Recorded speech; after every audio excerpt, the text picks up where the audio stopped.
یا رسول اللہ یا سیدی یا الحمدللہ رب العالمین والصلاة والسلام علی سید الانبیاء والمرسلین اما بعد فاعوذ باللہ من الشیطان الرجیم بسم اللہ الرحمن الرحیم۔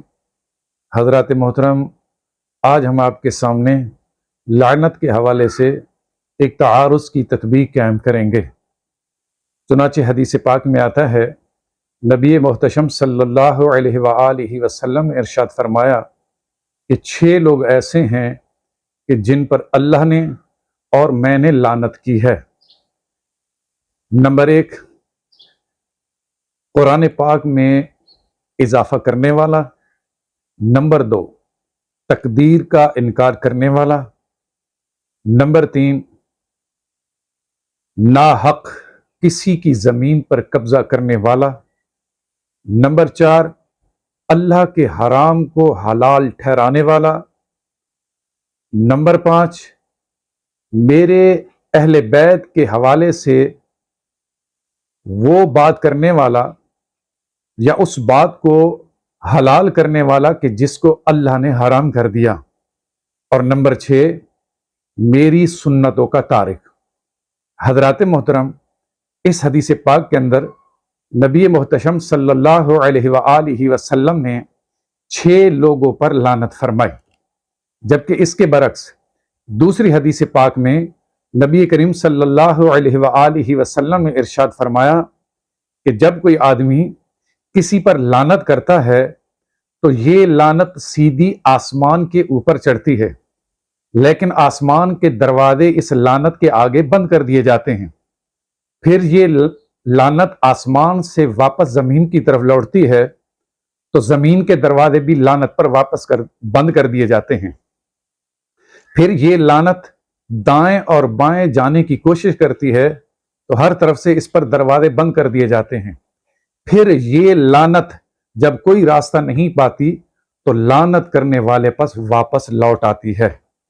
حضرات گرامی، اس حدیث مقدسہ میں نبی کریم صلی اللہ علیہ وآلہ وسلم نے لعنت کی مذمت فرمائی کہ لعنت ایسی بری چیز ہے کہ یہ لعنت کرنے والے پر واپس لوٹ آتی ہے۔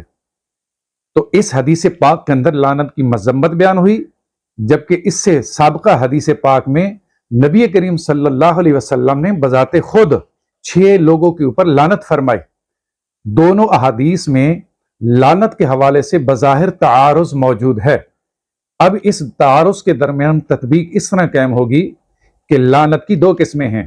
نمبر 1، ذات کے اعتبار سے لعنت، اور نمبر 2، صفت کے اعتبار سے لعنت۔ ذات کے اعتبار سے لعنت کا مطلب یہ ہے کہ کسی معین شخص کا نام لے کر اس پر لعنت کرنا، مثلا زید پر لعنت ہو، عمر پر لعنت ہو، ابو بکر پر لعنت ہو۔ اس طرح کسی کا نام لے کر معین شخص پر لعنت کرنا یہ شرعاً حرام ہے۔ صرف اور صرف وہ کفار کے جو دنیا سے کفر کی حالت میں مر گئے اور ان کا کفر پر مرنا یقینی ہو، ان پر صرف نام لے کر ان پر لعنت کرنا جائز ہے۔ مثلا فرعون پر لعنت ہو، نمرود پر لعنت ہو، ابو جہل پر لعنت ہو، لیکن کسی بھی زندہ آدمی چاہے وہ مسلمان ہو یا کافر ہو، اس کا نام لے کر اس کی ذات پر لعنت کرنا یہ حرام ہے۔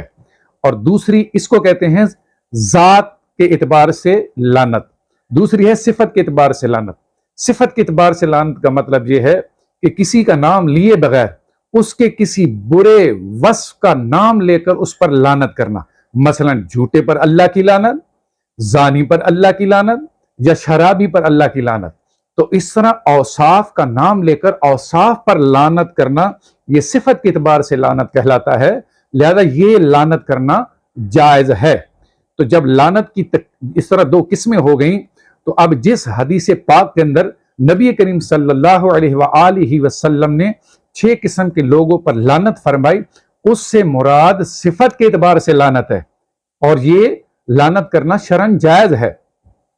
اور جس نے حدیث پاک کے اندر نبی کریم صلی اللہ علیہ وآلہ وسلم نے لعنت کی مذمت بیان فرمائی، اس سے مراد ذات کے اعتبار سے لعنت ہے کہ کسی کا نام لے کر اس کی ذات پر لعنت کرنا یہ ناجائز ہے۔